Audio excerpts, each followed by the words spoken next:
আসসালামু আলাইকুম রহমতুল্লাহ। আজকে এখানে যারা সেলিমদাজি এবং সজল মহল সবাই সম্মিলিতভাবে যে ইফতার মাহফিলের আয়োজন করা হয়েছে এবং দোয়া মাহফিলের আয়োজন করা হয়েছে সেটার জন্য অশেষ ধন্যবাদ এবং সবাইকে জানাই আমি আসসালামু আলাইকুম। আসলে এখানে বলার কিছু নেই। আমার বলার ভাই শহীদ নাসিরুদ্দিন আহমেদ কিন্তু নামে দোয়ার আয়োজন করেছে আমার ছোট ভাই ব্রাদার এলাকার কৃতি সন্তানরা, ওনারা যে এভাবে বড় মনে রেখেছে আমার বড় ভাইকে, সেটা অনেক কি বলবো ধন্যবাদ দিয়ে শেষ করার মতো না।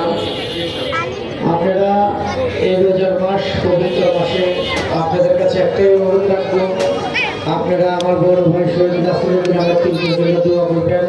আপনারা দোয়া করবেন মরহুমা বেগম খালেদা জিয়ার জন্য, আপনারা দোয়া করবেন শহীদ রাষ্ট্রপতি জিয়াউর রহমানের জন্য, আপনারা দোয়া করবেন মরহুম আরাফাত রহমান কোকোর জন্য, আপনারা দোয়া করবেন জনাব দেশ নেতা আমাদের প্রধানমন্ত্রী জনাব তারেক রহমান সাহেবের জন্য, উনি যেন সঠিক এবং ভালোভাবে দেশটা পরিচালনা করতে পারে।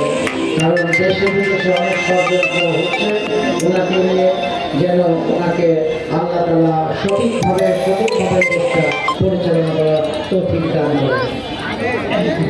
এই বলে আর আপনাদের জন্য আমার রইল ঈদের শুভেচ্ছা, অত্যন্ত ভালোবাসা বলে আমি আমার বক্তব্য শেষ করছি।